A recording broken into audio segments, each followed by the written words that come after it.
చంద్రబాబు నాయుడు గారు అనే వ్యక్తికి మేము ప్రతిపక్ష హోదా ఇచ్చాం. చంద్రబాబు నాయుడు అనే వ్యక్తిని మేము ప్రతిపక్ష హోదా ఇచ్చినాం. ఎక్కడ రూలింగ్ లేదు, ఎక్కడ దెర్ ఇస్ నో రూల్. నీకు ఇంతమంది శాసనసభ్యులు నీకు ఉండాలి, ఉంటేనే నీకు ప్రతిపక్ష హోదా ఉంటుంది అని ఎక్కడ రూలింగ్ లేదు.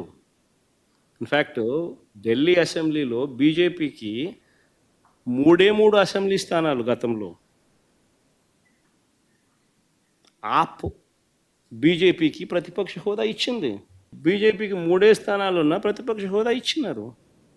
సిమిలర్లీ మేము కూడా తెలుగుదేశం పార్టీకి మేము కూడా 5 మంది శాసనసభ్యులు తెలుగుదేశం పార్టీ నుంచి పక్కన కూర్చుంటామన్నారు. మా వాళ్ళు అయితే ఇంకా లాగేసినామనంటే ఇంకా 10 మంది లాగుతామన్నారు. వద్దు, లాగాకండి నేనే చెప్పాను.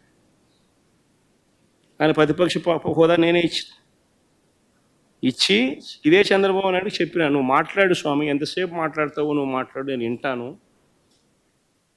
నేను విని నీకు సమాధానం చెప్తాను, నువ్వు మాట్లాడాలనేదే నా కోరిక, నువ్వేం అడుగుతావు అడుగు స్వామి అని చెప్పి నేను చెప్పిన అసెంబ్లీలో. కావాలంటే నా స్పీచ్లు వినండి, అసెంబ్లీలో నేను అన్న మాటలు. ఆయనకు నాకు మధ్య తేడా అది. ఏదైనా కానీ అసెంబ్లీ అనేది ఎందుకు జరుపుతూ ఉన్నాం? ఈరోజు అది అసెంబ్లీలో ఉన్న పార్టీలు ఏవి? అధికార పార్టీలు, ప్రతిపక్ష పార్టీ మాదొక్కటే ఉంది. వేరే పార్టీలు ఎక్కడున్నాయి చెప్పండి? ఉన్నాయా ఎవరన్నా? మన ప్రతిపక్ష పార్టీ అనేది ఎవరికి ఇస్తారు? మాకు ఇవ్వకపోతే ఎవరికి ఇస్తారు చెప్పు? ఉన్న వాళ్ళందరూ మంత్రివర్గంలో మంత్రివర్గ సభ్యులుగా మీరే ఉండరు, మీరే గవర్నమెంట్లో ఉండరు, అంతా మీరే రూలింగ్లో ఉండరు. మీరే ప్రతిపక్ష పాత్ర ఎట్ట పోషిస్తారు స్వామి? నాకు అర్థం కావడంలా. అధికార పార్టీ మీదే, ప్రతిపక్ష పార్టీ మీదే. డబుల్ యాక్షన్ ఇదేమన్నా?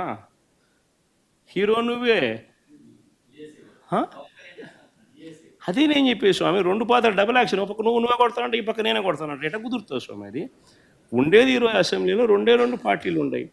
వాళ్ళంతా కలిపి అధికార కూటమి. ఉన్నోళ్ళంతా ఆ పక్క ఉన్నారు.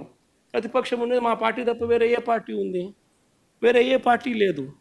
సో వేరే ఏ పార్టీ లేనప్పుడు ప్రతిపక్షం అనేది ఎవరికి ఇవ్వాలి? ప్రతిపక్ష పార్టీగా గుర్తింపు అనేది ఎవరికి ఇవ్వాలి? ప్రతిపక్ష పార్టీగా ఉన్న వాళ్ళకి ఇవ్వాలి. సో న్యాచురలీ ఆ పార్టీకి ఎంతమంది అన్నా ఎమ్మెల్యేలు ఉండని స్వామి, వాళ్ళకు లీడర్ అనేవాడు ఉంటాడు కదా. సో ఆ లీడర్ని ఏమంటారు? ప్రతిపక్ష నాయకుడు అని అంటారు కదా, వేరే పేరు ఏమన్నా అంటారా? సో ప్రతిపక్ష నాయకుడు అని చెప్పి